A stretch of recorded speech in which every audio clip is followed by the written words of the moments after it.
সেই আন্দোলন সফল হয়েছে, ঠিক কিনা?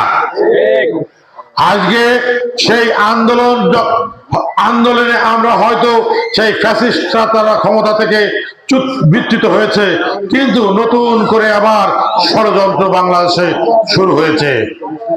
বিএনপি যদি মনে করত যে শেখ হাসিনা চলে যাওয়ার 3 মাসের ভিতর জাতীয় নির্বাচন দিতে হবে, তাহলে কিন্তু বিএনপি এটা আদায় করে নিতে পারতো কিনা?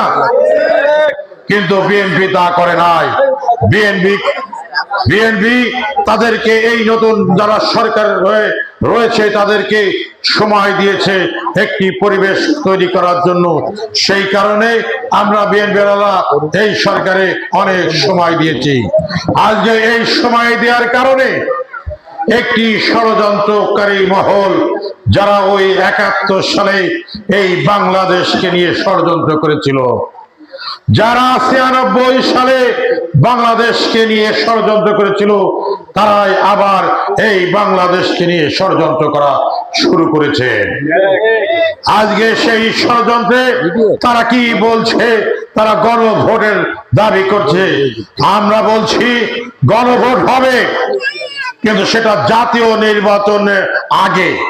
জাতীয় নির্বাচন আগে করতে হবে, তারপরে গণভোট, ইউনিয়ন ভোট, চেয়ারম্যান ভোট, উপজেলা চেয়ারম্যান ভোট, জেলা পরিষদের ভোট হতে হবে।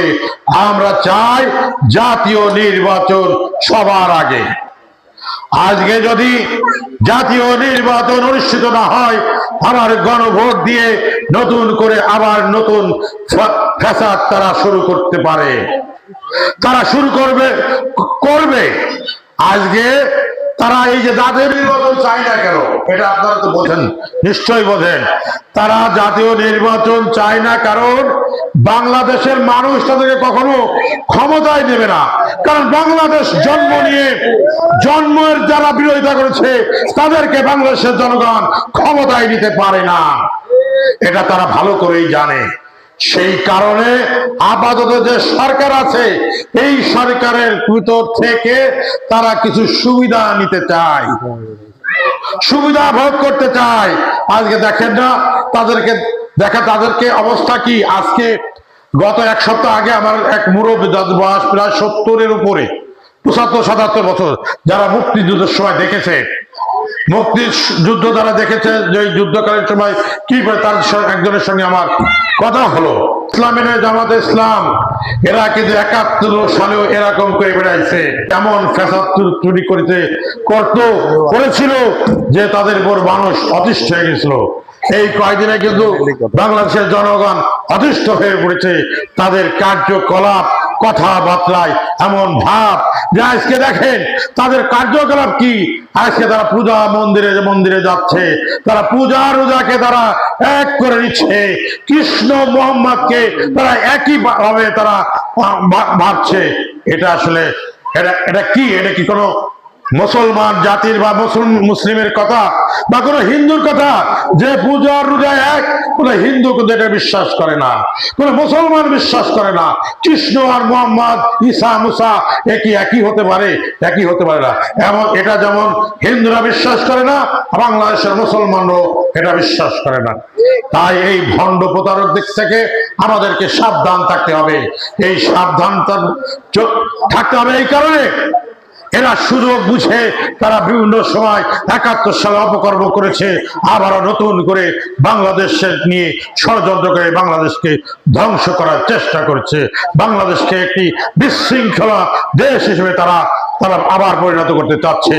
তারা যেমন বাংলাদেশকে মেনে নিতে পারে নাই, সেই কারণে প্রত্যেকটা সময়, প্রত্যেকটা বাংলাদেশের দুঃসময়, প্রত্যেকটা বাংলাদেশের যখন দুঃসময় থাকে তখন দেখবেন তারা বিভিন্ন রকম ষড়যন্ত্র করে চলছে।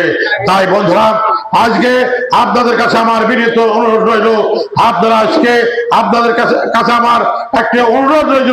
সেই বিনীত অনুরোধটা হচ্ছে, আজকে থেকে আপনারা যারা বাড়িতে যাচ্ছেন, বাড়িতে যাবেন, বাড়িতে যে আপনারা আপনাদের বাড়ির ভোটগুলো আপনারা নিশ্চিত করবেন।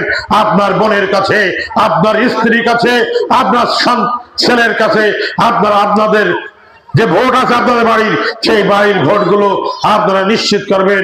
এই আশা আকাঙ্ক্ষা রেখে আগামী দিনে এই বুড়ামের সেন্টারে বিগত দিনে যে ভোট দিয়েছে তার চেয়ে সর্বোচ্চ ভোট দিয়ে যে ধানের শীষকে জয়যুক্ত করবেন। পরবর্তী শেষ করছি, বাংলাদেশ জিন্দাবাদ।